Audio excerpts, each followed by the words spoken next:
नमस्कार। चलिए आज एक छोटा-सा वीडियो बनाते हैं, जिसको नाम मैं दूँगा रिफ्यूजीज़ जर्नी। और यहाँ पे मैं बात कर रहा हूँ अपने पर्सनल मतलब हमारे फादर और फ़ॉरफ़ादर्स की बात कर रहा हूँ। इनफैक्ट अपने फादर की ही बात कर रहा हूँ कि देखिए, जब ये पाकिस्तान का क्रिएशन नहीं हुआ था, वेस्ट पाकिस्तान की मैं बात कर रहा हूँ, ठीक है? तो वो इंडिया का पार्ट ही था 47 के पहले। तो बेसिकली जो हमारी फैमिली थी, तो हम लोग बेसिकली वहीं उसी साइड रहते थे। That was just Punjab, nothing else but Punjab. और जब इनफैक्ट जब पार्टीशन हुआ तो पंजाब का ही डिवीज़न हुआ। एक पंजाब जो इंडिया में रह गया, जो आज आप देख रहे हो, दूसरा पंजाब जो उधर चला गया पाकिस्तान में, ठीक है। तो बेसिकली हमारे फादर वहीं पे पढ़े, उन्होंने अपनी सब स्कूलिंग एजुकेशन सब वहीं वहीं से करी। लाहौर में उन्होंने गवर्नमेंट लॉ कॉलेज हुआ करता था, वहाँ पे उन्होंने लॉ किया था। तो ऑब्वियसली ये तो वो बताते थे, इसलिए मुझे सब मालूम है। और उनकी वो जो डिग्रीज वगैरह वो दिखाते थे। तो लॉ करके फिर उन्होंने वहाँ पे कुछ दिन वहाँ पे प्रैक्टिस भी स्टार्ट करी। फिर सडनली ये पार्टीशन का मामला आ गया।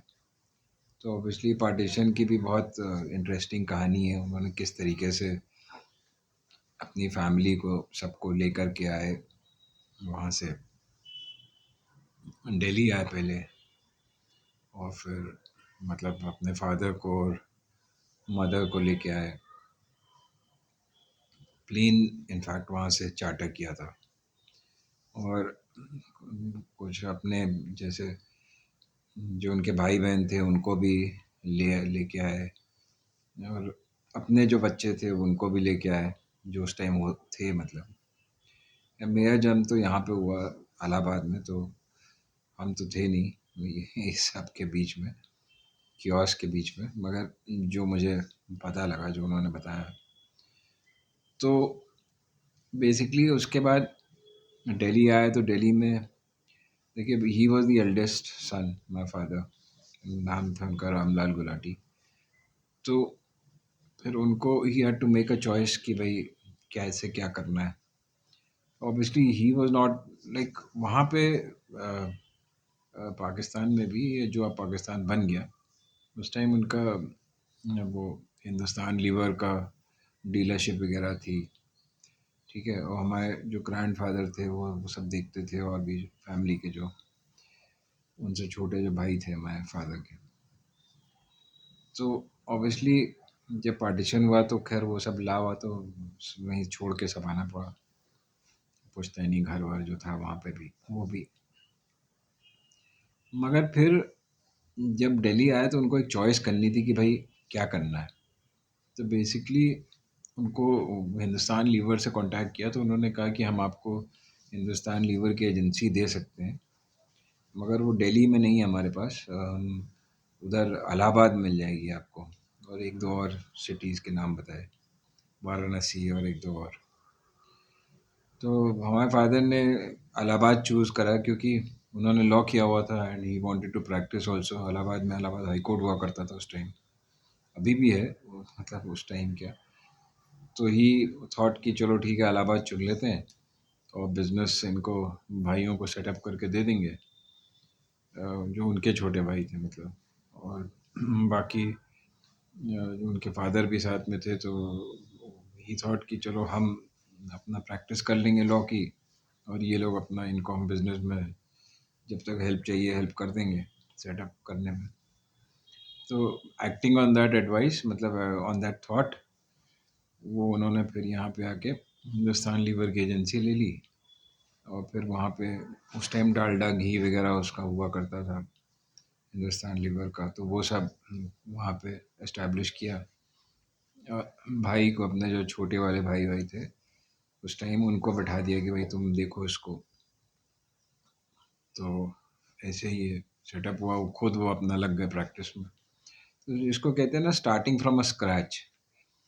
प्रैक्टिस अच्छे से चली उनकी, और फिर वो उधर वो बिज़नेस भाइयों को दे दिया, वो संभालते रहे। और फिर उन्होंने मतलब प्रैक्टिस उनकी अच्छी चल गई, मतलब फिर वो स्टैंडिंग काउंसिल भी बन गए थे इनकम टैक्स डिपार्टमेंट के। और फिर उन्होंने वहाँ पे एक घर लिया वहाँ पे, अपना जो था घर। हम लोग ताशकंद रोड पे रहते थे,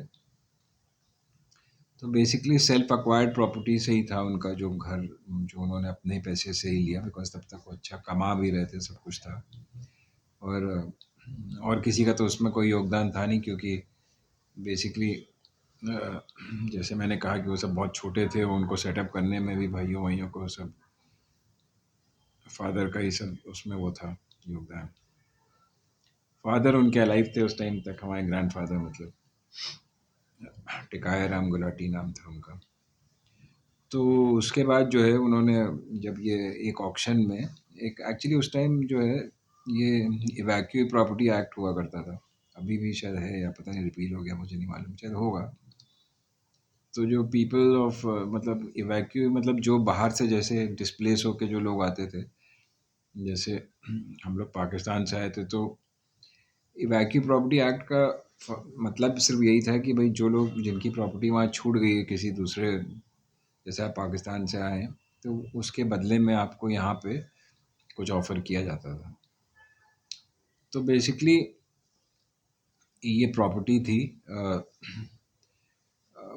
ये जो इलाहाबाद में मिल रही थी, ताशकंद रोड, 11 ताशकंद रोड, जिसमें हम लोग रहते थे। तो ये बेसिकली हमारे फादर ने, ऑक्शन उसका हुआ था करीब 76,000 रुपये का, उस टाइम ऑक्शन था टोटल। तो उसमें उन्होंने बिड किया, और by virtue of the evacuee property act उनको एक और मतलब, क्योंकि वो होता है कि क्लेम्स होते हैं, जो आप अपनी प्रॉपर्टी वहाँ छोड़ आते हैं उसके बदले में आपको क्लेम्स मिलते हैं। तो वो क्लेम्स जो थे बहुत कम थे, इनफैक्ट वो पूरी तरह मिल नहीं पाए उनको, तो 15,000 या 10,000 के क्लेम्स थे उनके पास, और प्रॉपर्टी थी 76,000 की। बहरहाल उन्होंने अपने पैसे उसमें डाले, करीब 25-30 हज़ार रुपये अपने डाले, सेल्फ एक्वायर्ड, जो जो प्रोफेशन से कमाए थे। और बाकी उनको एक एक और वो मिल गया वहाँ पे, मोहन लाल सूरी करके, वो भी इसी पाकिस्तान से ही आया था, तो उसके पास अपने क्लेम्स थे, मतलब जो, मगर उसने अभी यूज़ नहीं किए थे। तो उसके भी ऐसे ही करीब 25-30 हज़ार के आसपास के क्लेम्स थे, ठीक है। तो टोटल मिला कर के फिर, और फादर ने फिर अपने जो क्लेम्स के तो खैर 15,000 थे, बाकी जो है अपने सेल्फ एक्वायर्ड पैसे लगा करके और वो मोहनलाल सूरी के क्लेम्स खरीद लिए। और ख़रीदने से पहले उनके साथ एक अग्रीमेंट कर लिया कि भाई ये जो क्लेम्स हम आपसे ख़रीद रहे हैं, मतलब आपके नाम पे ले ले रहे हैं, मगर एक अग्रीमेंट टू सेल कर लिया कि ये जो प्रॉपर्टी मतलब आपके नाम से हम ले रहे हैं, तो ये आप हमें फर्दर हमें हमें आप सेल कर देंगे। ये जो क्लेम्स मतलब ये आपकी प्रॉपर्टी नहीं रहेगी, आप हमें सेल कर देंगे। तो खैर वो जब उन्होंने पूरा परचेज़ कर लिया, जिसमें कि 85% मतलब हमारे फादर का ही पैसा था, और 15% के आसपास या 20% कह लीजिए, वो जो है वो क्लेम्स जो वहाँ से लेके आए थे, ठीक है। तो ये सब लेकर के 76,000 में उन्होंने ऑक्शन में परचेज़ कर लिया। अब जब परचेज़ किया, ऑब्वियसली देखिए उस टाइम प्रथा ये थी कि भाई एक तो पहला घर ले रहे हैं, और क्योंकि डिस्प्लेस थे, और तो उन्होंने वो जो सर्टिफिकेट बनवाया घर का, वो अपने फादर के नाम से बनवाया, as a mark of respect to him, कि भाई पहली प्रॉपर्टी मैं ले रहा हूँ, तो चलिए आपके नाम से इसको ख़रीद लेते हैं। तो I think that is the mistake he made anyway, क्योंकि मैं उसकी आगे कहानी सुनाऊंगा। तो he purchased it in the name of his grandfather Tikaya Ram Gulati. मगर कहानी असली आपको बता ही चुका हूँ मैं कि करीब 85% तो फंड्स उनके थे, और 15% जो वहाँ पे जो क्लेम्स फैमिली के, मतलब एक तरीके से जो डिस्प्लेस था घर वहाँ पे, उसके बदले में मिले थे। उसके बाद जो है उन्होंने वही मोहनलाल सूरी वाले जो शेयर्स थे वो ख़रीद लिए खुद अपने, मतलब जो अग्रीमेंट टू सेल पहले ही हो चुका था, पैसा उनका ही लगाया हुआ था, तो वो उसने ट्रांसफ़र कर दिए। By virtue of a sale deed हमारे फादर के नाम से। तो पूरी तरीके से एक तरीके से 85% उनकी ओनरशिप हो गई। बट वही था कि जो सेल सर्टिफिकेट लिया था उसमें उन्होंने अपने फादर का नाम लिखा लिया। तो अभी अब हुआ ये कि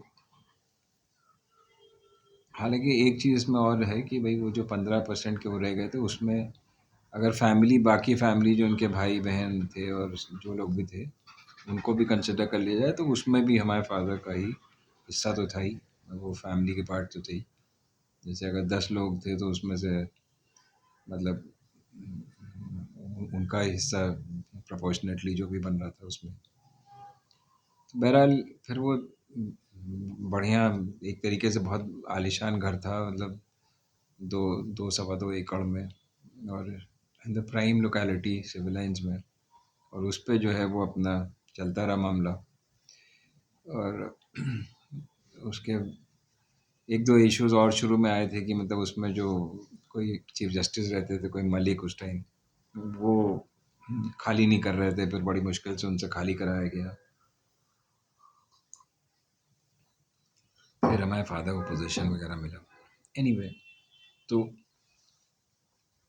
मैं एक बात बता रहा हूँ कि भाई रिफ्यूजी स्टेटस होते हुए भी सब अपने बाद उसके बाद हमारे फादर जज बन गए इलाहाबाद हाई कोर्ट में। और मतलब जब तक रिटायर मतलब वहीं रहते थे फिर हम लोग, ऑब्वियस सी बात है। इसके आगे की कहानी ये है कि जब हमारे फादर की फिर फाइनली जब डेथ हुई तो जो उनके सर्वाइविंग भाई थे और लोग जो थे, ठीक है, उन लोग को लगा कि भाई ये जो घर है इसमें, क्योंकि ये वो उसका फ़ायदा उठा ले गए कि ये ग्रैंडफादर के नाम से था, तो इसमें पार्टीशन छूट डाल दिए कि भैया इसमें हमारा हिस्सा है, पार्टीशन होना चाहिए, और बराबरी का मांग लिया। जबकि उनको भी पता था कि एक एक धेला उन्होंने पैसा लगाया नहीं, और ज़्यादा से ज़्यादा अगर उनका कुछ शेयर था भी तो वो सिर्फ 15% के जो फैमिली के क्लेम्स वहाँ से थे उसी में था, जिसमें हमारे फादर का भी हिस्सा था। तो देखा जाए तो करीब 88% के करीब हम लोग हमारे फादर का था, बाकी फैमिली को अगर जो भी है। तो ये पार्टीशन शूट चलता रहा, फिर हम लोग ने खैर अपना, तब तक हमारे फादर की तो ऑब्वियसली डेथ हो गई थी, तो फिर हमारे भाई ने और हम लोग सब ने एक स्टेटमेंट, मतलब रिटन स्टेटमेंट वगैरह उसमें फाइल किया। उसमें सब प्रूफ लगाया कि भाई ये है पोजीशन, और इसमें देखिए हमारे फंड जितने लगे हुए थे, और ठीक है अगर आपको पार्टीशन है तो जो भी है इस 88% के आसपास हमारा है, जो कि मतलब हमारे जो अपने भाई बहन हैं उनके बीच में इक्वली डिवाइड होगा, जो हमारे फादर के हिस्से के थे, मतलब that part of the family. और बाकी जो भी 15% या 13% जो भी बच रहा है उसमें ये लोग का है, हमारे अंकल जो कहला रहे थे जो उनके भाई थे, और तो उसमें आप करिए जो भी करना, उसी में डिवाइड उनका करिए। ये सब कह के रिटन स्टेटमेंट फाइल हुआ, वहाँ पे डॉक्यूमेंट्स वगैरह जमा हो गए ओरिजिनल। उसमें प्रूव करने में तो देखिए कोई दिक्कत थी नहीं, क्योंकि सेल डीड से हुआ था सब कुछ, और एवरीथिंग वाज ऑन पेपर। वहाँ पे कुछ ऐसी चीज़ थी भी नहीं, कैश वैश का तो कोई खास चक्कर था नहीं उस टाइम। तो वो चल रहा था। उसके बाद जैसे होता है फैमिलीज़ में और भी कि भाई जो हमारे हिस्से का था उसमें कुछ हमारे ही भाई बहनों ने मतलब किसी आउटसाइड पार्टीज़ को ट्रांसफ़र कर दिया अपना शेयर। जब ट्रांसफ़र हो गया तो फिर ये हुआ कि भाई अब जिन लोग ने, जैसे हमने और हमारे भाई ने नहीं कुछ किसी को दिया था, तो हम लोग सब परेशान हो गए भैया अब क्या किया जाए। तो डिवीज़न उस तरीके से तो हुआ नहीं था। तो दो दो जब थर्ड पार्टीज़ इन्वॉल्व हो गई, बिल्डर्स, तो फिर हमारी मदर भी उस टाइम अलाइव थी, तो उन्होंने कहा कि भाई अब देखो अब उन लोग को भी देना है, जो भी उन्होंने बेच दिया है जो भी है, वो वापस तो वो लोग कर नहीं पाएंगे, तो तुम उनके साथ जो भी है कॉम्प्रोमाइज़ कर लो, तुम लोग भी अपना दे वे की छुट्टी करो, या फिर जैसे भी करना है, मतलब ऐसा करना है कि उनको वापस पैसा ना देना पड़े। तो ये सब के चक्कर में फिर हमने भी अपना कर लिया भाई कि ठीक है चलो जो भी है। तो हम भी उसमें से निकल गए। बाद में हमारे ब्रदर जो इलाहाबाद में थे, वो भी मतलब दे दिला के निकल गए। और ये जो है इनको भी as a matter of compromise जो है वो जब ये बिल्डर ने ख़रीदा तो उसने इनको भी दिया, जो जो वहाँ पे अवेलेबल थे मतलब। तो इनको ज़रूरत से ज़्यादा ही मिल गया, मतलब जितना इनका शेयर था उससे ज़्यादा ही मिल गया। तो खैर एनीवे उसके बाद फिर वो फ्री होल्ड का प्रोसेस वहाँ पे हुआ इलाहाबाद में। तो फ्री होल्ड में सबने दस्तखत करके फ्री होल्ड के पैसे भी मतलब, क्योंकि उसमें वो ये था कि इतना 25% के आसपास जमा कर दीजिए, बाकी जो है फिर आप जब फ्री होल्ड मतलब प्रोसेस हो तब आप उसको या बेच के या जैसे भी मतलब वो आप बाद में किस्तों में भी जमा कर सकते थे। इसका फ़ायदा उठाते हुए everyone applied for free hold. और ऑब्वियसली जिनको बेचा था वो लोग भी बीच में थे, तो ये था कि भाई पैसा वो लोग भर ही देंगे। तो फ्री होल्ड अप्लाई हुआ, सब कुछ हुआ, और कुछ लोगों ने उसका नाजायज़ फ़ायदा भी उठाया कि जो लोग रह गए थे वो भी बीच में आए, दे ट्राइड देयर बेस्ट। तो कहने का मतलब ये है कि वो सब हो गया, फिर उसके बाद थर्ड पार्टी राइट्स क्रिएट हो गए, बात ख़त्म हो गई, आई गई हो गई, हम लोग सब everyone moved away from the in that process. हम यहाँ आ गए थे, दिल्ली आ गए प्रैक्टिस करने, हम छोड़ के चले आए वहाँ से। ब्रदर भी हमारे नोएडा वोएडा आके सेटल हो गए, तो उनके बच्चे बच्चे पहले ही यहाँ पे थे। तो कहने का मतलब ये है कि अभी भी जैसे मैं इसलिए ये कहानी सुना रहा हूँ, देखिए ज़रूरी इसलिए बताना क्योंकि बहुत से लोग होते हैं ना कि वो अभी भी एक्सप्लॉइट करना चाहते हैं उस पोजीशन को। अब एक कोई जो थे वो हमारे फादर की सिस्टर के जो बच्चे-वच्चे हैं, उन्होंने जब लीज़ वो हो रहा था तब भी उन्होंने अड़ंगा लगाने की कोशिश करी, और उसमें मतलब फ्री होल्ड में भी उन्होंने सूट-वूट फाइल किया तो कोई स्टे वे नहीं मिला। तो अभी हाल में उन्होंने फिर से करीब जब 2008 में फ्री होल्ड हो चुका था, अभी हाल में जो है फिर एक कोई पिटीशन हाई कोर्ट में डाल-डूल के जजेस को गुमराह करके कि भाई ठीक है हमारा हक मारा जा रहा है, ये हो रहा है, वो हो रहा है, और हमारी रिप्रेजेंटेशन डिसाइड नहीं हुई। तो भैया जजेस ने कह दिया अच्छा ठीक है जाओ 6 महीने में, हम लोग को कोई नोटिस वोटिस नहीं आया, 6 महीने में जिसको इसकी रिप्रेजेंटेशन यूपी गवर्नमेंट से कह दिया भैया इनकी डिसाइड कर दो। अब ना उन लोगों का कोई लोकस स्टैंड है, मतलब इन द सेंस कि कोई ना उनका कोई राइट प्रूव हुआ है, उनका पार्टीशन सूट में उनका नाम है, वो चल रहा है। क्योंकि अगर वो डिसाइड होगा तो ये तो तय हो जाएगा कि भैया 88% तो हमारे फादर का अपना है, बाकी 13-14% में जो है वो बाकी फैमिली का है, उसमें अगर तुम्हारा कुछ हिस्सा है तो उसमें है। वो जब डिसाइड होगा उसके बाद अपना करो जो करना है। तो वहाँ पे इनको स्टे वे कोई मिला नहीं। अब इन्होंने हाई कोर्ट से ये ऑर्डर ले लिया कि भाई 6 महीने में इनकी जो है एप्लीकेशन डिसाइड कर दो कि मतलब फ्री होल्ड के खिलाफ भी जो इन्होंने ऑब्जेक्शन दिया था, अब वो लगी हुई है। कहने का मेरा मतलब ये है कि ऐसे अनस्क्रूपलस लोग होते हैं, देखिए मतलब उनका कोई जैसे ना पैसे में लगाने में कोई उनके पेरेंट्स का वो, और जिनके लड़के अब खड़े हुए हैं, बल्कि उसकी वो हमारे फादर की सिस्टर थी और उसकी शादी हमारे फादर ने कराई, बीइंग द एल्डेस्ट, और कोई तो था नहीं। तो उसके जो पूरे ज्वेलरी खरीदना फलाना खरीदना वो सब मेरे पास चेक्स में है, मैं देख रहा था। मतलब उन्होंने उसकी ज्वेलरी के चेक्स पे करे और उसके पूरा शादी का खर्चा उठाया, सब कुछ करा। तो इसीलिए मैं कह रहा हूँ ना, उनके रहते हुए तो किसी ने आवाज़ इसके खिलाफ नहीं उठाई, क्योंकि उनको सबको पता था कि भाई इज़ होल सोल, मतलब इन्होंने सबका केयर किया है, तो मरने के बाद सब भूल गए सब लोग। तो बात सिर्फ इतनी सी है कि अगर आप कोर्ट को गुमराह कर देंगे, कोर्ट को ये सब बातें नहीं मालूम ना, कोर्ट को ये बैकग्राउंड नहीं मालूम। कोर्ट को ये लगा कि भाई ठीक है इनकी रिप्रेजेंटेशन पेंडिंग है, डिसाइड कर दो, ठीक है, वो एक अपनी जगह पे है। वो नोटिस हम लोग को देते तो भाई हम बता भी सकते थे कि भाई ये बैकग्राउंड है, वो इनका सूट्स पेंडिंग है, पार्टीशन सूट्स लोअर कोर्ट में पेंडिंग है, सब कुछ है। तो आप कैसे इनको ये एक सेकेंड अपॉर्चुनिटी टाइप की दे रहे हो। मगर खैर एनीवे तो अभी भी वो लगा हुआ है मैटर। अब हमें तो खैर उसकी अब जानकारी अब जाके मिली है, जब कोर्ट में था तो मुझे जानकारी ही नहीं थी, क्योंकि नोटिस हम लोग को कोई आया नहीं। तो मैं एक बात बता रहा हूँ कि देखिए, आप स्क्रैच से स्टार्ट करते हैं, खुद अपनी मेहनत करते हैं, और उसमें नोचने खरोचने वाले कितने लोग पैदा हो जाते हैं, मतलब जिनका कोई ना कोई राइट बनता है ना कोई हक बनता है, पर मगर वो पिक्चर ऐसी प्रेजेंट करेंगे कि भाई being part of the family, हमको छोड़ दिया, ये कर दिया, वो कर दिया। जबकि जब ये सब हो रहा था, then all of them have had an equal opportunity कि अपना केस प्रेजेंट करो। और जब लीज भी रिन्यू हो रही थी, मगर वो नहीं उनको मिला उस टाइम भाई, क्योंकि जो भी था वो, कई सालों बाद आए तो वहाँ पे रिजेक्ट हुआ, फिर उसकी अपील पेंडिंग है, सब कुछ पेंडिंग है, लोअर कोर्ट में पेंडिंग है। अब यहाँ पे आप कोर्ट को, हाई कोर्ट को गुमराह कर रहे हैं। तो चलिए खैर, वो तो देखा जाएगा जो भी है।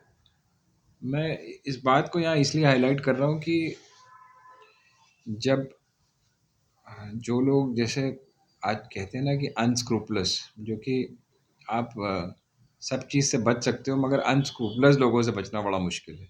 कि जिनको अपना तो कुछ समझ में आता नहीं उनको, बट वो दूसरों की संपत्ति पे अपनी निगाह जरूर जमाए रहेंगे। खासकर अगर उनको कोई लोकस प्रूव करना हो कि भाई हम इसमें थे, जबकि उनको भी पता है कि इसमें उनका धेला भी नहीं लगा है, मगर वो मतलब जब कोशिश ज़रूर करेंगे कि कहीं ना कहीं से या बिल्डर दे दे या कोई और दे दे या कुछ और पैसा मिल जाए, बस यही उनकी वो रहती है।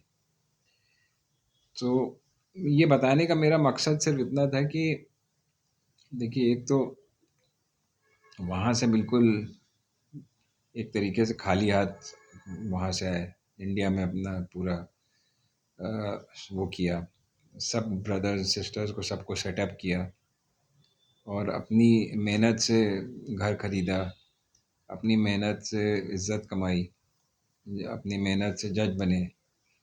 और फिर मरने के बाद जो जो उसका सिला मिलता है, वो ये सब है कि जिनको आपने हेल्प किया और जिनको आपने बर्दाश्त किया और जिनको आपने बड़ा किया, जो भी किया, वही जो है आपकी पीठ में आके छुरा भोंकते हैं।